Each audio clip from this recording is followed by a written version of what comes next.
ଓ ସଚ୍ଚୋଟ ବ୍ୟକ୍ତି ସବୁବେଳେ କଷ୍ଟ ଭୋଗେ। ଶୁଣ ସୁଭଦ୍ରା, ସୃଷ୍ଟିର ଆରମ୍ଭରେ ବ୍ରହ୍ମାଦେବ ପ୍ରଥମେ ଲେଖିଲେ ସତ୍ୟଯୁଗ। ଏହା ଥିଲା ସୁନାର ଯୁଗ, ଯେଉଁଠାରେ ଧର୍ମ ନିଜର ଚାରୋଟି ପାଦରେ ଠିଆ ହୋଇଥିଲା। ଏହାପରେ ସେ ଲେଖିଲେ ତ୍ରେତୟ ଯୁଗ, ଯେଉଁଠାରେ ଧର୍ମର ପ୍ରଭାବ ଟିକେ କମିବାକୁ ଆରମ୍ଭ ହେଲା।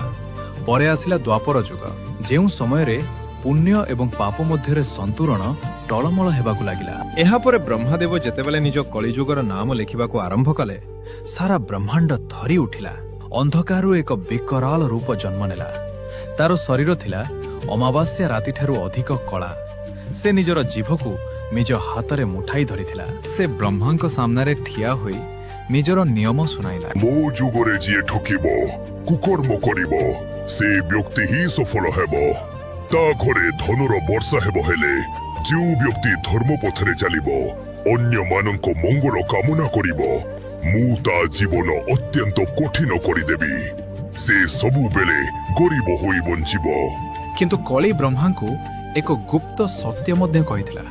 ସେ କହିଥିଲା ଯେ ସେହି ପାପୀ ବ୍ୟକ୍ତିଟି ସୁନାର ଶଯ୍ୟାରେ ଶୋଇଥିଲେ ମଧ୍ୟ ରାତିରେ ଶାନ୍ତିରେ ଶୋଇପାରିବ ନାହିଁ, କାରଣ ତା ମନରେ କେବେ ମଧ୍ୟ ଶାନ୍ତି ରହିବ ନାହିଁ।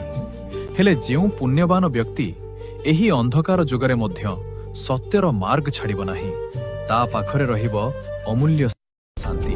ଯେତେବେଳେ ଦୁଇ ଜଣଙ୍କର ମୃତ୍ୟୁ ହେବ, ସେତେବେଳେ ସେହି ପାପୀ ବ୍ୟକ୍ତି ନିଜର ସବୁ ଧନ ସମ୍ପତ୍ତି ଓ କ୍ଷମତା ଏହି ମାଟିରେ ଛାଡ଼ି କେବଳ ନିଜ ପାପର ବୋଝ ନେଇ ଅନ୍ଧକାର ଆଡ଼କୁ ଚାଲିଯିବ।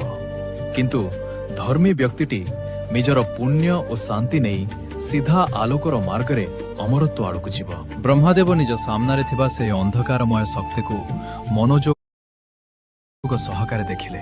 ସେ ବୁଝିପାରିଲେ ଯେ ଲୌହ ଯୁଗ ବା କଳିଯୁଗର ଆଗମନ ଅପରିହାର୍ଯ୍ୟ। ଏହା କେବେ ବି ନରମ ମାଟିରେ ମିଳେ ନାହିଁ, ବରଂ ପୃଥିବୀର ଅତି ଗଭୀର ଓ ଅନ୍ଧକାରମୟ ସ୍ଥାନ ମଧ୍ୟରେ ହିଁ ସୃଷ୍ଟି ହୁଏ। କଳିଯୁଗର ମଣିଷର ଆତ୍ମା ମଧ୍ୟ ସେହିପରି କଠିନ ପରିସ୍ଥିତି ମଧ୍ୟରେ ପ୍ରକୃତ ହୀରା ପରି ଝଲସି ଉଠେ। ଏହାପରେ ବ୍ରହ୍ମାଦେବ ନିଜର ଲେଖନୀ ସ୍ଥିର କଲେ ଏବଂ ସୃଷ୍ଟିର ବିଧାନ ସମ୍ପୂର୍ଣ୍ଣ କଲେ। କଳି ନିଜର ସ୍ୱଭାବକୁ ସ୍ୱୀକାର କରିବା ଭଳି ଏକ ଅଙ୍ଗଭଙ୍ଗୀ କଲା ଏବଂ ପୁନର୍ବାର ସେହି ଅନ୍ଧକାର ମଧ୍ୟକୁ ଚାଲିଗଲା। ଏହିଭଳି ମିଠା ମିଠା କାହାଣୀ ଦେଖିବା ପାଇଁ ଆମକୁ ଫଲୋ କରନ୍ତୁ। ଜଗା ଭାଇ, କଳି ଯୁଗରେ କାହିଁକି